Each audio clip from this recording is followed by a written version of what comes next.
2016 sampai 2020, S3 Prodi Dr. Studi Islam Konservasi Adirasah Islamiyah wal Arabiyah UIN Sunan Kalijaga Yogyakarta. Pendidikan non formal tahun 2000 sampai 2007, Pesantren Darul Huda Maya Tonatan Ponorogo. Maret sampai April 2010, Lembaga Kursus Bahasa Arab Al-Farisi Pare Kediri. Riwayat pekerjaan Maret 2009 sampai Juni 2010, Lembaga Kursus LP3 dan IC sebagai tutor bahasa Arab. Tahun 2011 hingga sekarang di Istainu Madiun sebagai dosen. Agustus 2014 hingga sekarang di Mahat IAIN Ponorogo sebagai pengajar. Agustus 2014 sampai sekarang sebagai di Fakultas Tarbiyah dan Ilmu Keguruan jurusan Pendidikan Bahasa Arab di IAIN Ponorogo sebagai dosen. Mei 2002 sampai sekarang yaitu pendamping proses produk halal sebagai pendamping. Kegiatan organisasi dan peran publik 1. Sekretaris Pengurus Cabang Ikatan Sarjana Nahdlatul Ulama atau PC ISNU Kabupaten Ponorogo periode 2023 sampai 2027. Yang kedua yaitu Sekretaris Forum Pimpinan Perguruan Tinggi Keagamaan Islam Swasta atau Forum PTKIS Kopertaris 4 Surabaya Jawa Timur periode 2023 sampai 2024. Yang ketiga yaitu pembina komunitas jaringan Gus Durian Ponorogo. Baik, itu salah satu kurikulum vitae dari pemateri. Monggo Bapak, saya persilakan untuk materi selanjutnya.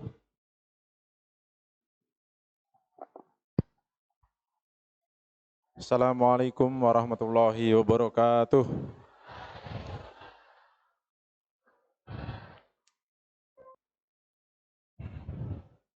Misalnya tidak ada suara, bisa apa tidak teman-teman? Siap ya? Di hitungan ketiga, 1, 2, 3. Ya, terima kasih. Alhamdulillah wa syukrulillah ala nikmatillah wa la hawla wa la quwata illa billah wa salatu wassalamu ala rasulillah wa ala alihi wa sahbihi wa mawalah la hawla wa la quwata illa billah amma ba'd. Teman-teman pengurus Dema Institut Agama Islam Negeri Ponorogo yang saya hormati, teman-teman dari Fakultas Tarbiyah yang saya hormati, dan adik-adik mahasiswa dan mahasiswi baru IAIN Ponorogo yang berbahagia. Alhamdulillah, puji syukur kita panjatkan ke hadirat Allah Subhanahu wa taala karena pada siang yang panas ini kita bisa bertemu di dalam acara pengenalan budaya akademik dan kemahasiswaan IAIN Ponorogo tahun 2023 dengan sehat walafiat tanpa halangan satu apapun. Salam sholawat semoga tetap terlimpahkan kepada Nabi Yuna Muhammadin sallallahu alaihi wasallam alladzi nurja syafa'atahu min yaumina hada ila yaumil qiyamah. Amin amin ya rabbal alamin. Selanjutnya terima kasih kepada teman-teman panitia PPAK, teman-teman mahasiswa yang telah memberikan saya kesempatan dan kehormatan untuk bisa berbicara di depan kalian semuanya dan belajar bersama mengenai moderasi beragama. Ini semuanya sudah pada makan atau belum? Sudah ya? Makannya yang menyediakan panitia atau beli sendiri? Panitia ya. Kalian merasakan panas dan sumuk atau tidak? Karena AC-nya tidak nyala ya. Nah, ada slide di depan kalian, apakah sudah terlihat? Oh belum. Slide materi.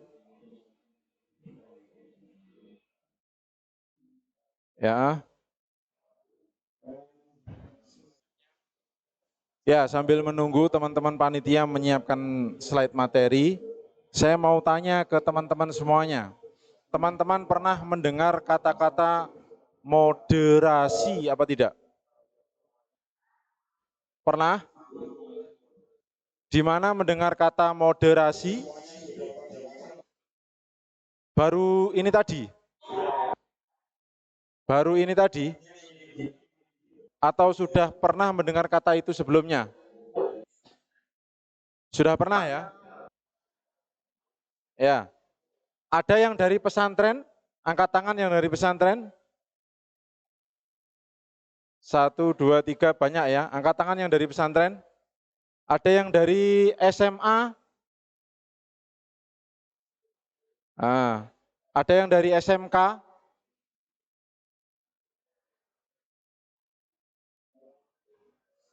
Ada yang rumahnya luar Jawa?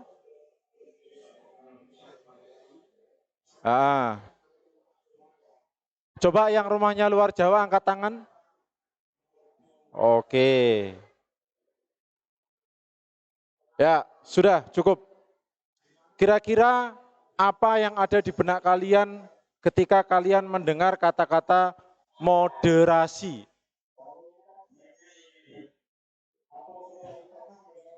Siapa yang bisa, siapa yang mampu atau mau memberikan pendapat, angkat tangan? Apa yang ada di benak kalian mengenai ketika kalian mendengar kata moderasi? Ada yang berani? Oh ya, silakan Mas. Berdiri Mas.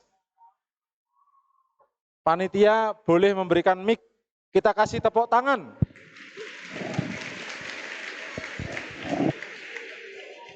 Atau mic-nya ini Mas. Mas, mic-nya ini. Nah.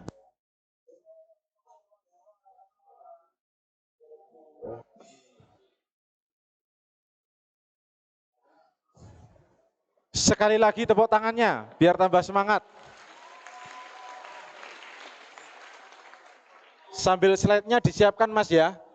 Sudah? Ya oke. Sebutkan nama, dari mana, dan alumni mana. Ya. Dan jurusannya. Cek. Assalamualaikum warahmatullahi wabarakatuh. Waalaikumsalam warahmatullahi wabarakatuh. Perkenalkan, saya Alwi Mufti Azizan dari Prodi Manajemen Pendidikan Islam.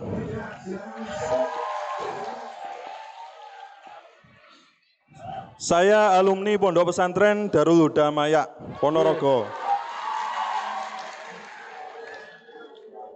Sama Mas ya, saya juga alumni Maya ya. Ya lanjut, ayo.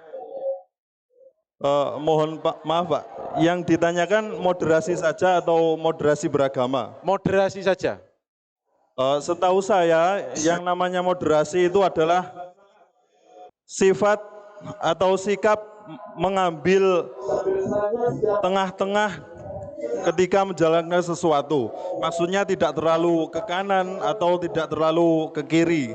Jadi berada di tengah-tengah. Sekian. Oke, kalau moderasi beragama? Kalau moderasi beragama, itu suatu konsep atau paham dalam beragama, yang kita itu beragama tengah-tengah. Maksudnya tengah-tengah itu tidak terlalu ke kanan atau liberal, juga tidak terlalu ke kiri atau ekstrim. Sekian. Oke, terima kasih ya atas pendapatnya. Tepuk tangan.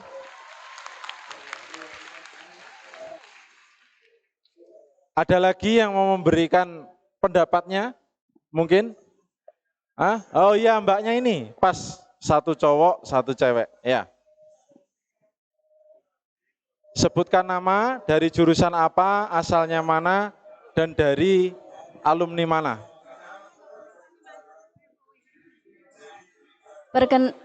Perkenalkan, nama saya Indra Trirahayu dari jurusan Tadris Ilmu Pengetahuan Alam.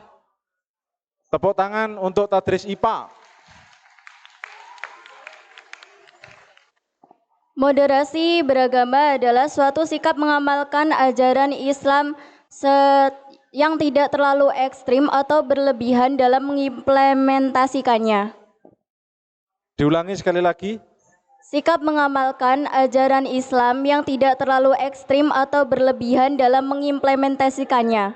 Oke, terima kasih atas pendapatnya. Ya, tepuk tangan. Slide materi sudah ada ya. Nah, coba kalian lihat itu. Yang pertama adalah konsep moderasi beragama. Jadi secara konseptual moderasi beragama dibangun dari kata moderasi. Kata moderasi sendiri diadopsi dari bahasa Inggris moderation, yang artinya sikap sedang, ya, tidak berlebih-lebihan dan tidak memihak. Oke, jadi ini benar-benar sesuai dengan fatsun pergerakan keagamaan Islam di Indonesia, ya, dan sikap seorang mahasiswa atau seorang intelektual. Sikap yang tidak memihak kanan dan tidak memihak kiri. Kata moderasi ini ya tidak hanya berlaku pada agama. Kata moderasi berlaku dalam semua lini kehidupan, termasuk dalam berteman. Kita tidak perlu membayangkan moderasi itu sesuatu makhluk yang mengerikan, ya, yang pengertiannya jelimet, tidak perlu.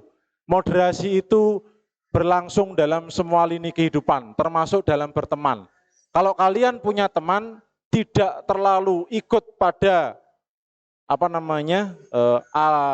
teman yang A dan tidak terlalu ikut pada teman yang B, ya. Tidak hanya berteman dengan teman yang sefrekuensi. Halo? Siapa ini yang berteman hanya dengan teman-teman yang sefrekuensi?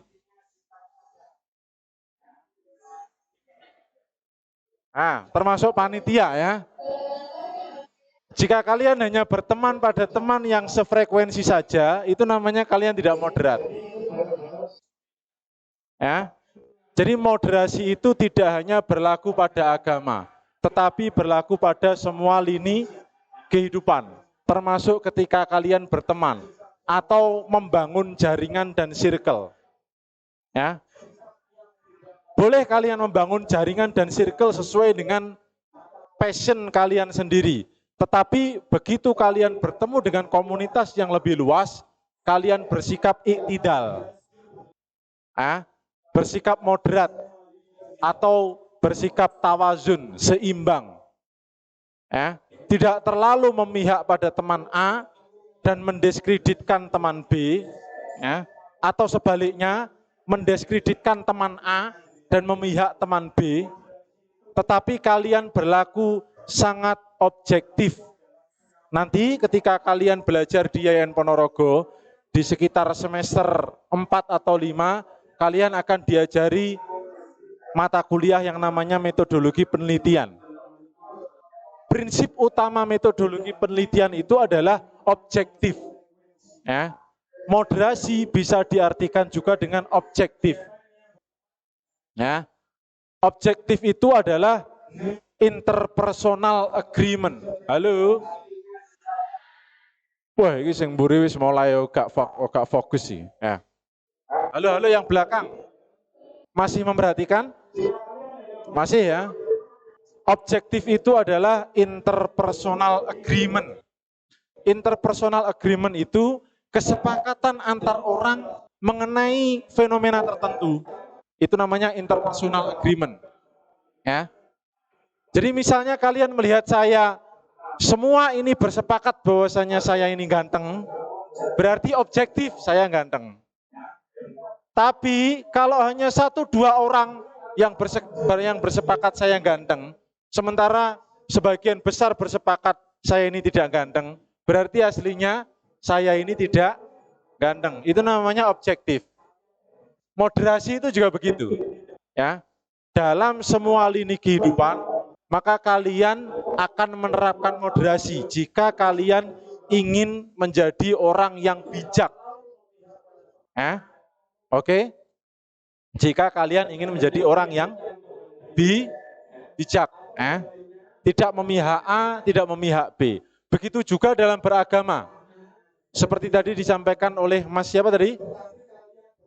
Yang pertama ya, yang menyampaikan bahwasanya moderasi itu adalah sikap tengah-tengah. Tidak memihak atau tidak condong pada sikap yang liberal dan tidak condong pada sikap yang ekstremis. Ya. Liberal itu adalah sikap yang melahirkan pola-pola keberagamaan yang ateis dan agnostik. Ya. Ateis itu tidak mempercayai Tuhan, sementara agnostik itu menganggap bahwasanya keberadaan Tuhan itu sulit dibuktikan. Ya.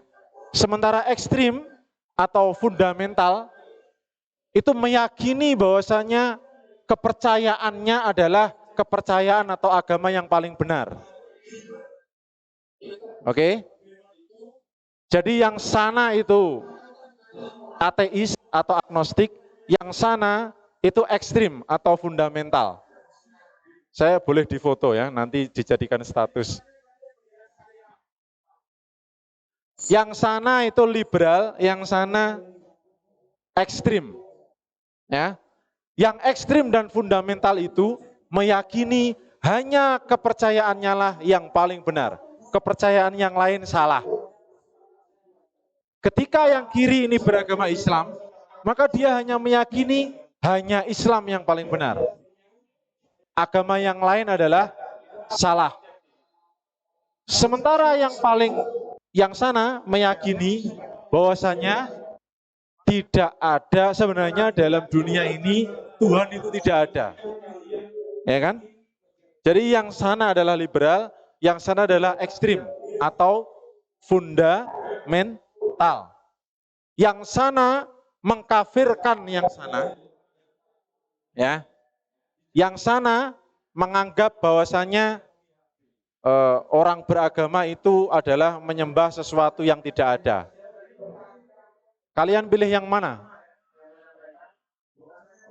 Hah? Tengah-tengah atau sana atau sana? Saya kasih contoh satu ya. Kalian tahu Coki Pardede kan? Ah, itu ateis dia. Ya. Kalian kenal siapa ya? Dulu ada bomber namanya Nurdin M. Top. Bomber bom Bali. Kalian tahu ya beritanya ya? Itu fundamental itu. Dia hanya meyakini yang dia pelajari yang paling benar. Sementara yang sana itu tidak meyakini adanya Tuhan. Ya. Nah, moderat itu adalah sikap tengah-tengah seperti kamera ini. Ketika kalian berdiri di tengah-tengah, maka kalian akan memiliki cakrawala pandang yang lebih luas, kan? Ibaratkan kamera ini, dia ditaruh di pinggir sini. Saya kesyuting apa tidak? Ya kan tidak. Kalau ditaruh yang sana, saya juga sama tidak kesyuting. Yang kesyuting cuma Mbak moderatornya. Tapi kalau di tengah-tengah, kalian akan memiliki cakrawala pandang yang lebih luas. Nah, yang sini meyakini semua agama itu benar. Itu liberal. Yang sini meyakini agama saya yang paling benar. Moderat, semua agama benar. Tapi itu masih koma. Menurut pemeluknya masing-masing. Oke? Paham ya? Moderat itu adalah semua agama benar, tetapi menurut pemeluknya masing-masing. Ya. Saya beragama Islam, maka saya meyakini Islam adalah agama saya yang saya yakini benar. Ya. Tetapi saya boleh apa tidak menyalahkan agama lain?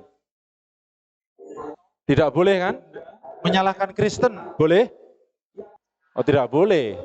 Karena mereka meyakini agama Kristen yang paling benar. Agama Islam salah. Jangan dikira kalian yang merasa paling benar.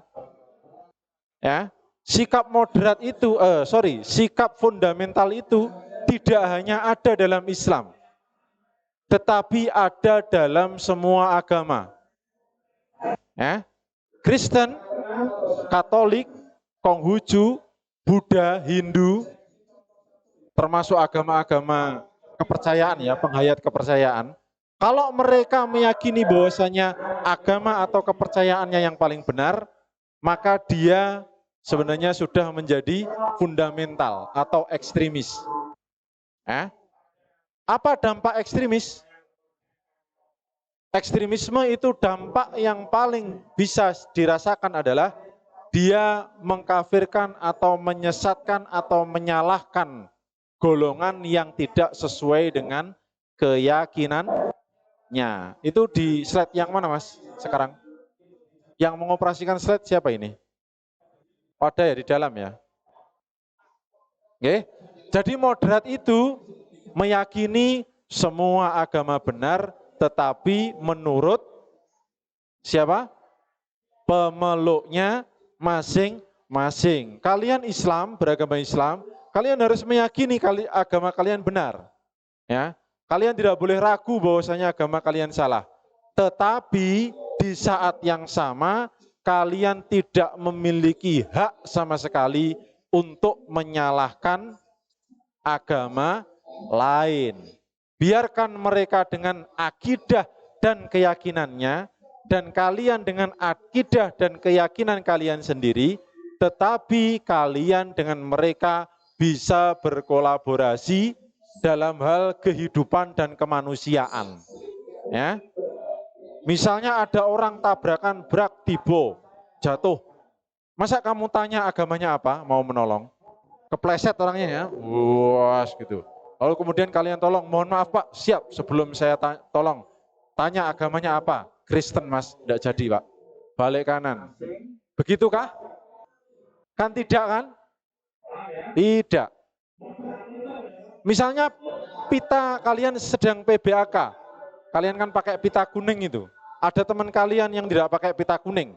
Oleh panitia dikatakan yang tidak pakai pita kuning besok membawa minuman berlabel tit ya, nanti iklan nanti. Berlabel A, tetapi yang tutupnya 2 misalnya. Ya, tutup botolnya 2, atas sama bawah. Ya. Karena kalian kasihan, kalian beri pita. Tapi sebelum kalian beri pita, kalian tanya, mohon maaf, izin bertanya, agama Anda apa? Saya Hindu, Pak. Ya sudah, tidak jadi saya tolong. Saya Islam. Ya, misalnya begitu. Itu namanya fundamental atau liberal. Halo?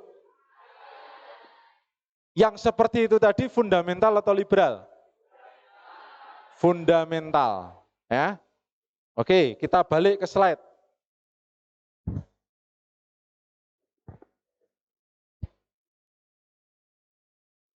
Nah, teman-teman calon mahasiswa yang berbahagia ya. Jadi dalam moderasi beragama itu ada prinsip-prinsip pokoknya. Ya. Prinsip-prinsip pokok dalam moderasi beragama. Yang pertama adalah tawasud atau mengambil jalan tengah.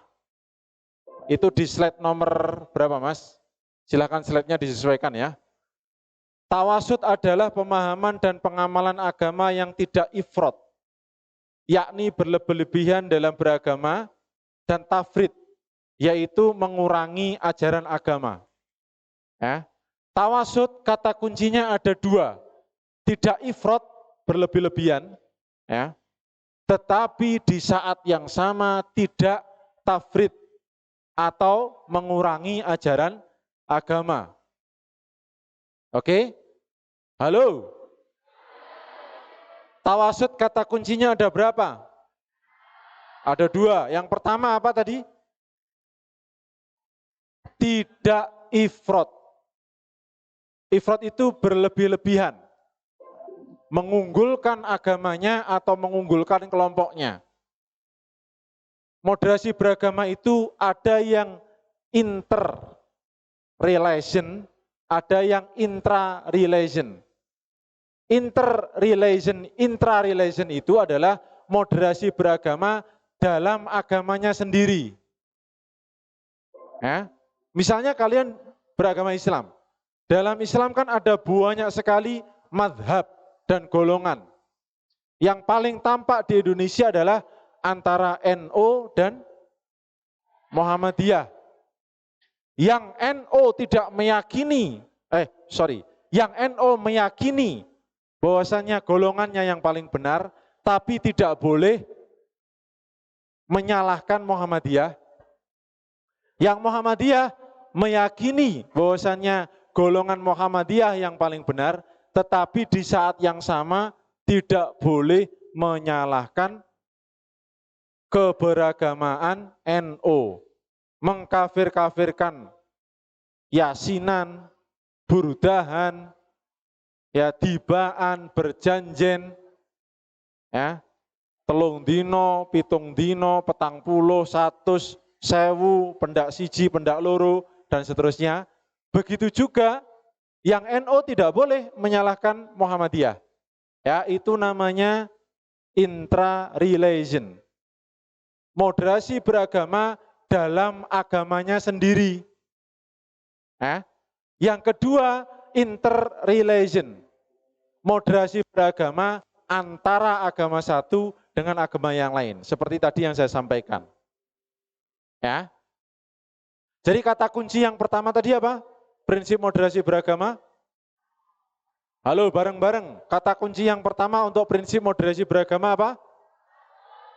Tawasud. Ya. Kata kunci tawasud ada 2. Yang pertama apa?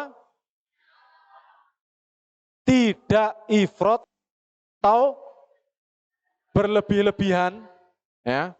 Pokoknya lek hadir di rumahnya orang Muhammadiyah saya anti. Itu namanya ifrat. Ya. Pokoknya lek diundang mantu nenggone wong Muhammadiyah saya no. Saya tidak akan pernah hadir. Salaman kalau dengan orang Muhammadiyah saya no. Itu namanya ifrat. Ya. Diundang acara di rumah orang NU saya menolak hadir. Ini orang yang Muhammadiyah misalnya. Itu namanya ifrat. Berlebih-lebihan dalam agama. Ya. Begitu juga dalam agama yang lain. Islam dengan Kristen. Kalau ada ketemu orang Kristen, saya tidak akan menyapa. Itu namanya ifrat. Oke? Dan yang kedua, tidak tafrid atau mengurangi ajaran agama. Ya, yang tafrid itu bagaimana? Kalian bersikap tawazun di tengah-tengah, tetapi kalian juga tetap harus yakin dengan akidah keislaman yang sekarang kalian anut. Ya. Sampai di sini paham apa tidak ini teman-teman? Tidak. Paham apa tidak? Paham ya? Ini nanti ada tugas mencatat toh? Ya, oke. Kita masuk ke prinsip yang kedua, ya. Prinsip yang kedua adalah tawazun. Apa? Tawazun. Tawazun adalah pemahaman dan pengamalan agama secara seimbang yang meliputi semua aspek kehidupan, baik duniawi maupun ukhrawi. Tegas dalam menyatakan prinsip, saya benar-benar beragama Islam, ya, saya menyembah Allah Subhanahu wa Ta'ala. Itu kalau beragama Islam. Kalau beragama Kristen, ya, saya menyembah Yesus Kristus, Tuhan Bapa, Tuhan Anak, Tuhan Ibu, ya, ada Trinitas itu dan seterusnya, ya. Dapat membedakan antara inhiraf, halo, dapat membedakan antara inhiraf atau penyimpangan, ya, dan ikhtilaf atau perbedaan. Oke, yang kedua apa? Yang kedua prinsipnya tawazun. Tawazun kata kuncinya ada berapa? Ada 2. Yang pertama apa? Dapat membedakan mana yang inhiraf, penyelewengan, disorientasi dalam beragama, dan juga dapat membedakan mana yang ikhtilaf atau perbedaan pendapat atau madhab. Ya. Misalnya begini, inkhiraf itu. Sholat, nah kita ambil yang sholat aja. Sholat subuh, ada yang kunut, ada yang tidak kunut. Itu inkhiraf atau ikhtilaf? Halo? Sholat subuh, ada yang kunut, ada yang tidak kunut. Itu inkhiraf atau ikhtilaf? Kurang kompak. Inkhiraf atau ikhtilaf? Siapa mau? Buan tersalah.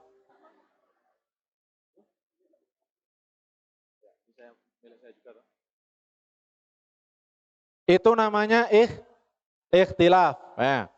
Tetapi misalnya ada sholat subuh, halo? Ada sholat subuh tetapi dilaksanakan jam 6:30.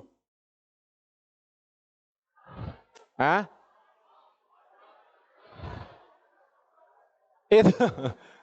Itu namanya inkhiraf, ikhtilaf, atau bangkong. Bangkong ya. Kalau kalian melaksanakan sholat subuh 6:30, ya, dan itu setiap hari kalian laksanakan, kalian lakukan itu, dan kalian berkeyakinan bahwasanya itu adalah benar, itu namanya inkhiraf. Tapi lekor pisan pindo itu namanya bangkong. Pisan pindo 3, 4, 5, 6, 7, 8, seminggu 6 kali lah ya. Itu bangkong itu namanya ya. Kalian tidak meyakini itu namanya bangkong. Ini tadi kata kunci untuk apa teman-teman? Untuk tawazun ya. Kalau kata kunci untuk tawasud tadi apa? Tidak ifrat dan juga tidak tafrid ya. Ifrat tadi apa? Ifrat tadi? Hah? Terlalu berlebihan dalam keyakinan. Kalau tafrid, mengurangi ajaran agama. Puasa misalnya, karena ini musimnya kemarau, maka saya puasanya setengah hari. Itu namanya tafrid ya, mengurangi ajaran agama. Oke, kita dapat 2 prinsip ya dalam moderasi beragama ya. Waktunya sampai jam 2 Mbak ya, masih 15 menit. Yang ketiga, prinsip dalam moderasi beragama itu adalah iktidal. Ya, ada ya di situ ya, sesuai dengan slide Mas. Ya, iktidal secara bahasa memiliki arti lurus dan tegas. Halo? Yang belakang? Yang belakang mana suaranya? Yang sebelah selatan mana suaranya? Yang sebelah utara? Kurang keras cemen. Yang sebelah utara? Oke. Yang depan? Ya, masih konsentrasi ya. Oke, yang ketiga adalah iktidal atau tegak lurus dan tegas ya. Maksudnya adalah menempatkan sesuatu pada tempatnya dan melaksanakan hak dan memenuhi kewajiban secara proporsional. Secara apa? Proporsional ya, itu namanya iktidal ya. Saya mau cerita, saya punya tetangga, Mbak, Mas. Tetangga saya itu dia Kristen ya. Oh, tapi akrab dengan saya, dengan rumah saya ya. Tetangga istri saya lebih tepatnya ya. Ini yang beragama Kristen ini, rumahnya Mas, halo. Rumahnya pas depan pengimaman masjid. Yang Kristen ini adalah ibunya, sementara suaminya ini Muslim. Suaminya setiap hari ke masjid terus. Setiap hari, Jumat juga Jumatan, subuh sregep ke masjid. Yang istrinya setiap minggu sregep ke gereja. Tidak terjadi apa-apa. Ya, ibadah ke gereja, tidak terjadi apa-apa. Yang putri ini Mas, halo, karena rumahnya istri saya itu, kalian tahu jalan masuk tol Madiun ya, Dumpil ya, tahu ya. Nah, yang orang rumahnya Madiun pasti tahu Dumpil. Lebih tepatnya dekatnya rumahnya Kirun, kalian tahu Kirun ya? Ya tahu ya. Jadi sudah masuk desa rumahnya itu. Di sana itu ada banyak sekali keyakinan. Kristen ada, Hindu ada, Buddha juga ada. Kalau ada satu orang Muslim itu yang sedang pitung dinanan atau 40 hari memperingati kematian ayahnya atau kakeknya 40 hari, maka orang-orang yang Hindu Buddha itu datang Mas, sarungan songkoan. Oh iya, sumpah itu. Sumpah, ya, saya tidak bohong. Itu benar-benar fakta itu. Sarungan songkoan. Wis ora enek bedane ambek wong Islam. Songkoknya songkok ini Mas. Ini bukan identitas Islam loh ya. Ini bukan identitas kita sebagai orang Muslim. Ini adalah identitas keindonesiaan kita. Ya. Oke, songkok itu bukan identitas orang ini Islam atau tidak loh ya. Tapi identitas keindonesiaan kita. Semua menteri-menteri, gubernur, maka misalnya Basuki Cahayapurnama atau Ahok itu sering pakai songkok kan. Padahal kan dia bukan Muslim, non-Muslim. Ya. Ya, maka ini adalah identitas kenegaraan kita, identitas keindonesiaan kita, bukan identitas Islam atau Kristen. Ya. Nah, saya kembali ke cerita tadi. Kalau ada orang melakukan selamatan, hadir Mas, Mbak, sarungan songkoan, tertib. Nah, oke. Kalau ada yang orang Kristen tadi meninggal, sama takziah atau ngelayat, ya, itu juga sarungan songkoan yang Muslim maksudnya. Bukan kok kemudian yang Muslim ketika ada hajatan keluarga atau hajatan tetangga yang non-Muslim itu mereka tidak memakai songkok dan tidak bersarung, tidak. Ya, perlakuannya sama persis. Itu tetangga saya di sana. Yang ibunya adalah Kristen, yang bapaknya adalah Muslim. Dan yang Kristen ini, ibunya ini jadi juru ladi, juru dapur, juru masak. Jadi dia meskipun Kristen, Mas sama Mbak, ya, dia itu menjadi jujukan orang-orang Muslim ketika mau mengadakan hajatan. Ketika mau tingkepan, itu komandan dapurnya mesti yang Kristen ini. Karena dia paling tahu adat Jawa. Oh, diwehi apa jenenge? Adate ya, misalnya orang tingkepan ya, enek mandi kembang ngono kae ya toh. Kemudian membelah apa? Membelah kepala, membelah kelapa ya. Lek miring rono wedok, lek tengah berarti lanang lho ya. Dia paling tahu adat Jawa. Sehingga ketika ada hajatan, si ibu Kristen ini, dia pasti ada di belakang, di dapur untuk ngatur semua hal yang berkaitan dengan suguhan. Ya, yang terjadi seperti itu. Dan tidak ada yang lain, Mas. Belum ada orang ya lain yang menurun yang diturunkan atau yang mendapatkan ilmu dari orang Kristen tadi. Itu namanya moderasi beragama, itu begitu. Mereka tidak pernah belajar. Mereka tidak pernah belajar moderasi beragama. Tetapi ternyata masyarakat Indonesia itu mempraktekkan moderasi beragama. Ya.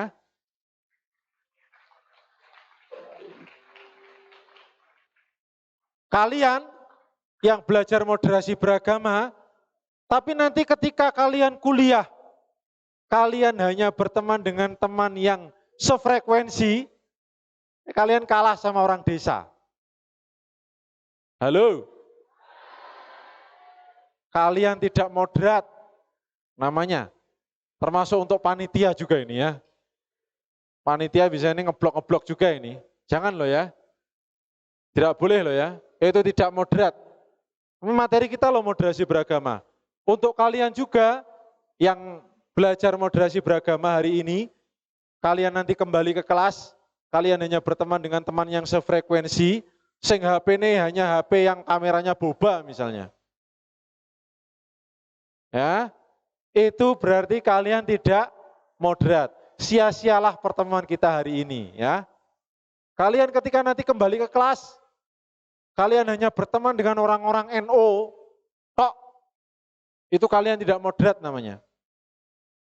Ya, yang Muhammadiyah hanya bertemu atau berteman dengan orang-orang yang Muhammadiyah, tok, itu tidak moderat namanya. Oke? Paham atau tidak? Paham ya? Moderat itu mengambil jalan tengah. Tetapi dia tetap yakin dengan akidah dan keyakinan yang dipeluknya. Ya, dia tetap NO tulen, tapi dia tidak merasa paling benar dan tidak menyalahkan Muhammadiyah. Itu namanya moderat. Oke? Kemana-mana mengabarkan NO. Saya orang NO, neng omahe dipasang bendera NO, neng songkoe enek tulisan NO. Itu namanya moderat. Tetapi ketika berteman dengan teman yang Muhammadiyah, dia tetap jalan. Ya, seperti kamera ini semuanya dipotret. Karena dia berada di tengah. Sehingga dia memiliki cara pandang yang lebih bijaksana. Jam berapa ini?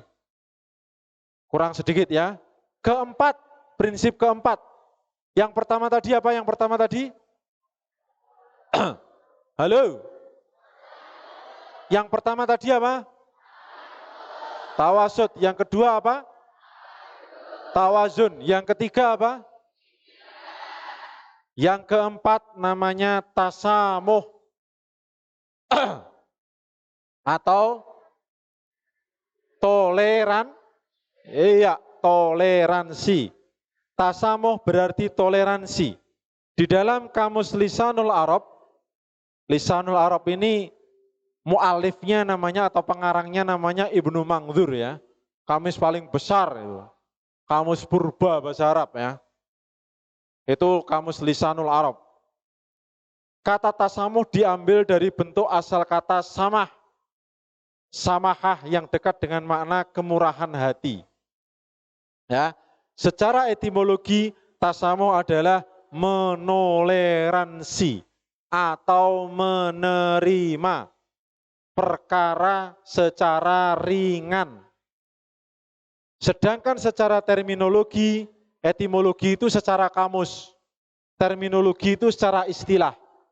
Secara terminologi, tasamuh berarti menoleransi atau menerima perbedaan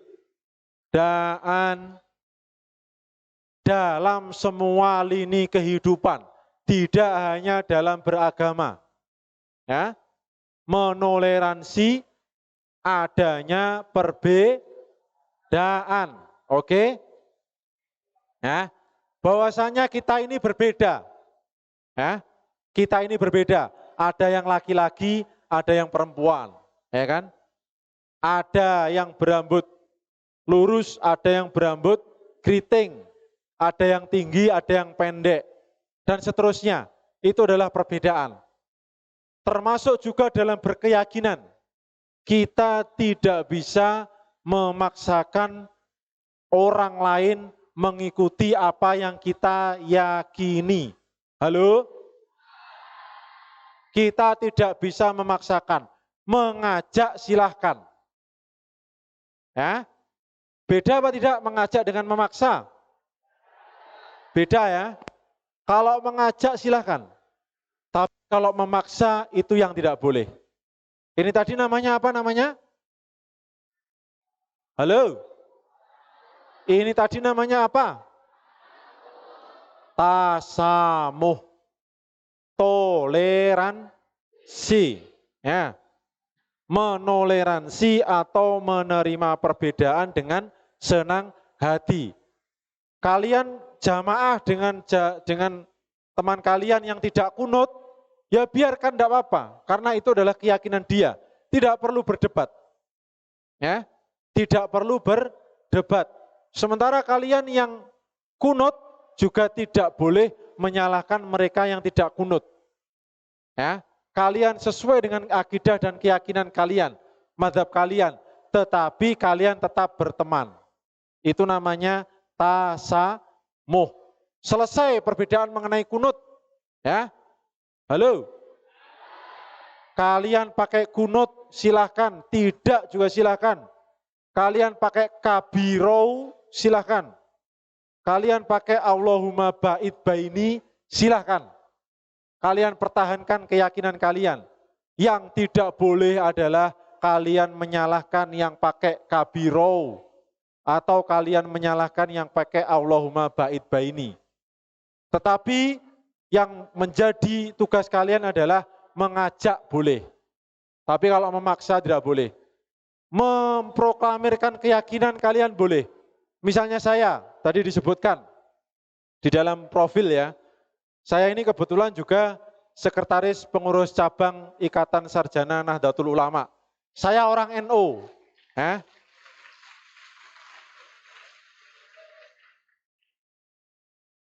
Sekretaris PC ISNU Kabupaten Ponorogo. Saya proklamirkan itu. Ketika saya ada kegiatan, saya jadikan status itu. Ya, dan seterusnya. Itu namanya memproklamirkan. Tapi di saat yang sama, saya tetap berteman dengan Muhammadiyah. Ya, teman saya dari Muhammadiyah, banyak. Sekarang yang rektor di Pacitan ada. Ya, teman saya yang jadi dekan di Unmuh sebelah ini ada juga. Dan seterusnya, banyak sekali. Bahkan saya juga berteman dengan teman-teman saya yang non-muslim. Dulu saya sekolah itu di UIN Sunan Kalijaga, Yogyakarta. Di sana itu Mas sama Mbak, yang ngajar bukan cuma muslim. Saya punya dosen namanya Dr. Haryat Moko. Nah, itu Kristen. Dia pengajar Universitas Sanata Dharma atau USD. Ngajar di UIN Sunan Kalijaga. Termasuk mahasiswanya, itu bukan cuma muslim. Ya. Jadi yang mengajar itu ada pastor, ada pendeta, ada bante. Bante itu kalian tahu orang Hindu yang pakai selimprang oreng itu ya. Itu kalau mengajar di kelas saya, itu juga pakai selimprang oreng. Tidak mengubah identitas sama sekali. Ya. Pelontos pakai selimprang oreng. Tetap mengajarnya di mana? Universitas Islam Negeri. Ya. Saya punya teman pendeta. Ya. Sekarang mendirikan sekolah Jungle School di Salatiga. Sekolah alam. Ya. Namanya adalah Elia Tambunan. Gelarnya Pendeta Dr. Elia Tambunan MPDI. Magister Pendidikan Islam. Halo.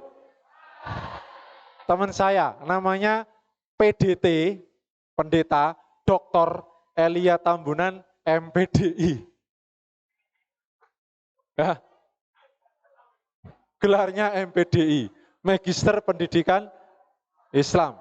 Saya punya teman pendeta senior di Atambua, namanya PDT Dr. Januarius Seran.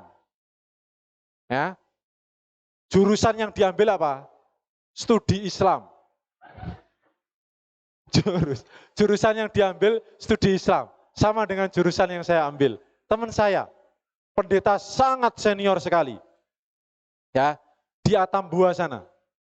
Pendeta Dr. Januarius Seran. Yang diambil jurusannya studi Islam. Kalau teman saya yang tadi, yang Salatiga itu, Pendeta Dr. Elia Tambunan MPDI. Magister Pendidikan Islam. Istrinya orang Australia. Istrinya orang Australia, orang luar istrinya ya. Itu namanya apa? Namanya apa tadi? Tasamuh. Jam berapa Mbak? Jam 14 lebih 2 ya, sedikit lagi. Prinsip yang keenam adalah syura. Halo? Prinsip yang pertama tadi apa? Yang pertama apa? Yang kedua? Yang ketiga? Yang keempat? Yang kelima? Hah? Ya, musyawarah ini yang keenam ini ya. Yuk, ada kelewatan satu berarti ya. Yang kelima musawah atau egaliter. Ya. Setelah tasamuh yang kelima adalah musawah atau egaliter. Musawah adalah persamaan dan penghargaan terhadap sesama manusia. Tidak peduli agama dan keyakinannya apa, asalkan dia manusia, maka kita hormati. Oke? Yang keenam syuro atau musyawarah, ya, memutuskan sesuatu dengan cara bermusyawarah. Apapun agama yang dianut dan dipeluknya, ya, itu adalah berapa tadi? 6 prinsip moderasi beragama. Sebenarnya masih ada banyak, tapi waktunya sudah habis ya. Terima kasih. Nanti kalau ada pertanyaan silahkan ditanyakan. Saya tutup. Hadanallahu wa iyyakum ajmain wallahul muwaffiq ila aqwamit thoriq. Assalamualaikum warahmatullahi wabarakatuh.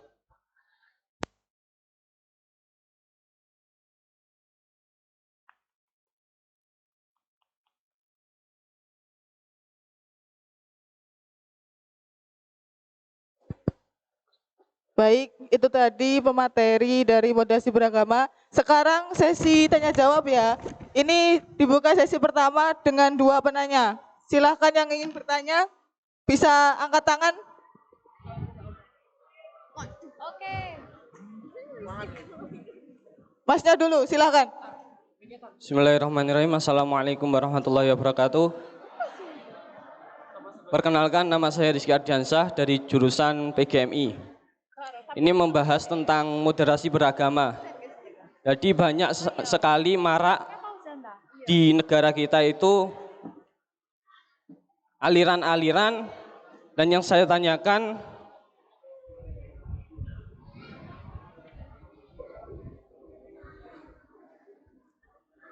yang berkaitan dengan bagaimana menyikapi bila mana ada orang yang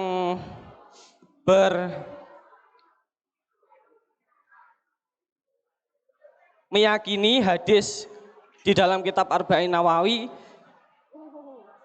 yang hadis ke-14 an Ibni Mas'udin radhiyallahu an qala Rasulullah sallallahu alaihi wasallam la yahillu damu mri'in muslimin yashhadu alla ilaha illallah wa anni rasulillah illa bi ihda talasin asayibuz zani wa nafsu bin nafsi wa tariku lidinihil fariku lil jamaah. Itu bagaimana kita menyikapi orang yang tetap teguh atau bisa dibilang ekstrim, dan bagaimana kita menyikapinya ketika kita bertemu orang seperti itu. Terima kasih.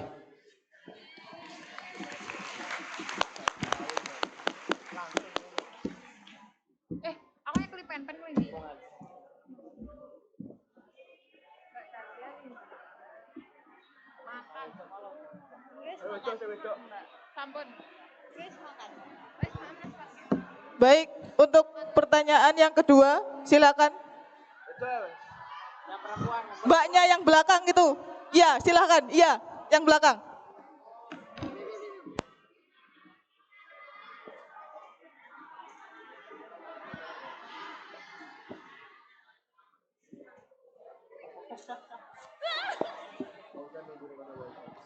Baik, terima kasih atas kesempatannya. Perkenalkan, nama aku Fitria Hidayatul Muna. Aku dari Prodi Tadris IPA. Oke, pertanyaannya pertama, apa dengan memiliki sifat moderasi beragama bisa menyelesaikan pantangan atau masalah di dunia seperti contohnya krisis iklim, terus perkawinan anak, seperti itu? Iklim apa ini? Iklim ekonomi. Iklim apa ini? Iklim cuaca. Iklim apa ini? Aku sulit menebak. Krisis ekonomi. Ih, makanya krisis ekonomi dan krisis iklim. Aku iklim tropis. Kok bisa bisa merubah cara. Mas ini anu ya intelektual ya? Iya. Iya. Like krisis ekonomi saja moderasi beragama bisa saja. Nanti kan moderasi saling membantu. Kayak kalian kesusahan so. Kalau krisis iklim di luar Thailand. Ya, terima kasih ya. Tadi Mas siapa namanya Mas? Rizky. Iklim cuaca. Hadisnya saya bacakan ya. Saya tidak hafal soalnya. Ani bin Mas'udin radhiyallahu anhu qol. Qala Rasulullah sallallahu alaihi wasallam la yahillu dammu mri'in muslimin illa bi ihda salasin. As-sayyibuz zani wan nafsu bin nafsi wat tariku lidinihi al-mufariqu lil jama'ati. Rawahu al-Bukhari wa Muslim. Dari Ibnu Mas'ud radhiyallahu anhu, ia berkata, Rasulullah sallallahu alaihi wasallam bersabda, tidak halal darah seorang muslim kecuali karena salah satu dari 3 sebab. Berarti kalau ada 3 sebab ini maka boleh dibunuh. Ngeri ya. 1, orang yang menikah dan berzina. Yang kedua, jiwa dengan jiwa. A membunuh B, maka B ini berhak atau dia boleh dibunuh. Yang ketiga, orang yang meninggalkan agama atau murtad, lagi memisahkan diri dari jamaah kaum muslim. Yang ditanyakan masnya ini yang ketiga, orang yang murtad. Kalian harus tahu teman-teman, halo. Mana tangannya? Semuanya begini bisa? Ya, oke. Suaranya bareng-bareng, 1, 2, 3. Suaranya ya, bareng-bareng 1, 2, 3 meneriakkan Fatik fantastik ya. 1, 2, 3. Fatik fantastik. Ya, oke. Masih konsentrasi ke sini ya. Ada salah satu pemikir muslim yang namanya Abdullahi Ahmad An-Naim. Ya. Dia adalah salah satu pemikir muslim yang mewacanakan mengenai dekonstruksi syariah. Ya, itu semacam telo yang diparut, kemudian diberi gula, kemudian digoreng ya. Dekonstruksi syariah. Dekonstruksi syariah itu ya, ketika Abdullahi Ahmad An-Naim membahas mengenai dekonstruksi syariah, dia menyinggung mengenai orang yang murtad. Menurut Abdullahi Ahmad An-Naim, sebenarnya murtad itu tidak ada. Halo? Ini tinggal perspektifnya saja. Ya. Yang namanya murtad itu tidak ada. Yang ada adalah orang yang berpindah dari agama satu ke agama yang lain. Dari keyakinan satu ke keyakinan yang lain. Ya. Murtad atau riddah menurut Abdullahi Ahmad An-Naim ini termasuk yang dituduh liberal juga sebenarnya ya. Yang dituduh liberal juga. Dia mengatakan murtad itu tidak ada. Yang ada adalah orang yang berpindah keyakinan. Dan berpindah keyakinan itu adalah hak pribadi masing-masing. Oke? Halo? Berpindah keyakinan dari Muslim ke Kristen misalnya, itu adalah hak dia sebagai manusia. Hak dasar, human right. Dia memiliki hak untuk berkeyakinan sesuai dengan keyakinan yang dianutnya. Ya, jika dia merasa tidak nyaman dengan keyakinan yang dianutnya, dia berpindah agama, itu menurut Abdullah Ahmad An-Naim namanya bukan murtad, tetapi dia hanya lompat dari agama satu ke agama yang lain. Ya. Sekularisasi, halo? Sekularisasi itu adalah prinsip memisahkan agama dengan negara. Itu kata Abdullah Ahmad An-Naim bukan sekularisasi, tetapi dekonstruksi syariah namanya. Ya, dekonstruksi syariah itu merumuskan kembali syariat Islam yang sesuai dengan konteks dan zaman sekarang. Ya. Jadi murtad itu sebenarnya tidak ada menurut dia, tapi ya. Yang ada adalah berpindah agama. Tetapi kita harus memberikan keyakinan kepada orang yang murtad jika itu saudara kita. Halo? Yang pertama, kita tidak boleh ifrat tadi, ya. Tetapi kita harus tegak lurus. Iktidal, tegak lurus meyakini akidah kita. Kalau itu saudara kita, ya berarti kita berikan pemahaman. Tetapi jika tidak mau, ya apa boleh buat, kan begitu kan? Halo? Kita beri pendekatan pada kita ajak dia untuk kembali ke Islam. Kalau itu saudara kita, atau tetangga kita, atau kerabat dekat kita ajak dia untuk kembali ke Islam. Tetapi kita tidak boleh memaksa. Setelah kita ajak, kewajiban kita menjadi gugur, ya kan? Kalau dia tetap ingin memeluk agama yang dia yakini benar, maka terserah dia, itu adalah hak dia. Oke, caranya tahu ya berarti ya. Kalau itu orang lain silahkan. Kalau itu tetangga atau saudara dekat kita ajak kembali.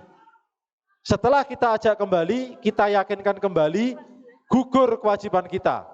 Setelah itu sudah menjadi hak dia untuk tetap beragama Islam atau sesuai dengan yang diyakini dia menjadi benar. Ya. Oke? Pertanyaan kedua, ini sebenarnya moderasi beragama itu pentingnya apa? Apa bisa menyelesaikan problematika kemanusiaan saat ini? Seperti krisis iklim, ya, atau polusi, misalnya, atau sampah. Kalian tahu sampah kalian ini itu menjadi problem lingkungan. Halo? Sampah yang dihasilkan oleh kegiatan PBAK kalau tidak dikelola dengan baik itu akan menjadi problem lingkungan dan problem alam. Sumbangsih moderasi beragama dalam konteks problematika lingkungan dan krisis alam itu sebenarnya apa? Sumbangsihnya adalah kita dengan kita belajar moderasi beragama, maka kita akan menyelesaikan prinsip-prinsip dasar keberagamaan kita. Ya, dan kita akan memiliki waktu lebih banyak memikirkan kondisi alam. Kalau kita tidak belajar moderasi beragama, masyarakat tidak kita fahamkan tentang moderasi beragama, masyarakat di kalangan grassroots atau akar rumput akan terus-menerus mempeributkan dan mempermasalahkan, kamu kunut, saya tidak, kamu beraliran salah, saya benar. Ya, kamu melakukan tahlil itu namanya bid'ah, itu namanya khurafat.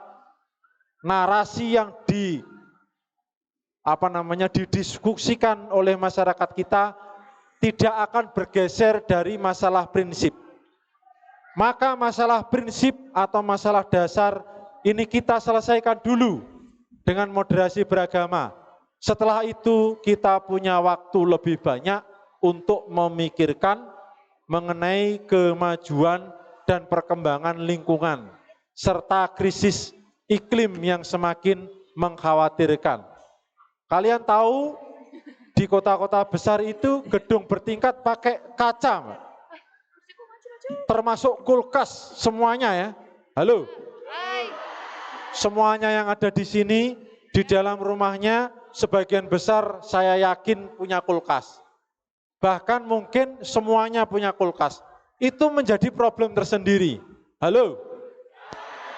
Kalian kan semuanya ini punya cas HP toh. Cas HP kalian kalau rusak, itu alam bisa mengurai apa tidak? Tidak bisa loh guys.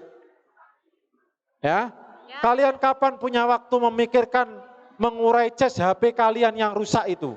Misalnya satu aula ini, satu Watu Dakon ini cas HP-nya rusak semuanya. Ya kan? Dikali dengan 5 angkatan. Misalnya di sini berapa Mas pesertanya tadi? 1.300 ya. Ya kita anggaplah 1.000. Ada 5.000 angkatan. Ya, 5.000 angkatan CS rusak kabeh. Neng ndi guake? Siapa yang memikirkan itu? Yang memikirkan itu bukan kita. Kita selama ini terjerembab, terperosok dalam diskusi-diskusi pada tataran ibadah keseharian atau dalam tataran prinsip-prinsip dalam beragama. Ya. Tukaran mengenai kunut, mengenai kabirou, mengenai tahlilan, mengenai kamu bid'ah, di penyesatan, takfiri, mengkafir-kafirkan, kita tidak pernah beranjak dari diskusi itu. Maka moderasi beragama memiliki sumbangsih penting dalam rangka menyelesaikan prinsip-prinsip mendasar berkeyakinan dan beragama kita. Sehingga kita memiliki waktu lebih banyak memikirkan problematika alam. Oke, sepakat? Maka mulai hari ini teman-teman, halo?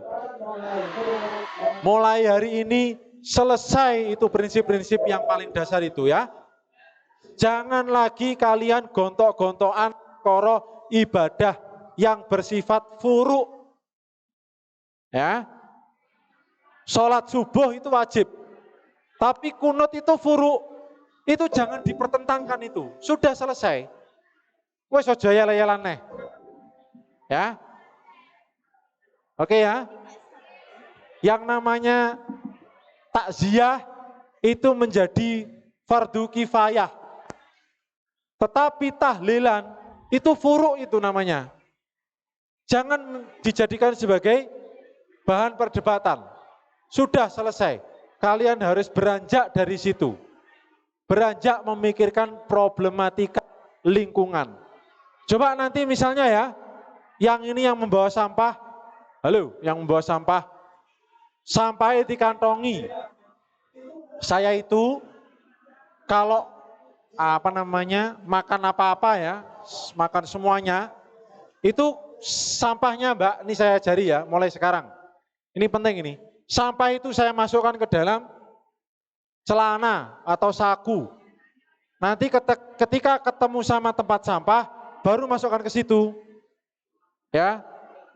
Itu sepele tapi penting. Daripada kalian mempeributkan kunut atau tidak kunut, kabirau atau Allahumma bait baini, lebih baik kalian ngantongi sampah kalian sendiri. Ya. Biar tidak menjadi problem lingkungan. Ya, oke. Silakan kalau ada lagi yang mau bertanya.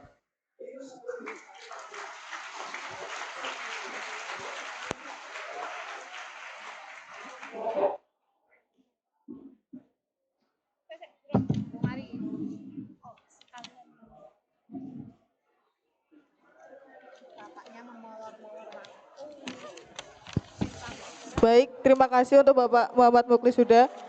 Mengingat waktu sudah mepet, jadi ditutup ya untuk sesi tanya jawabnya.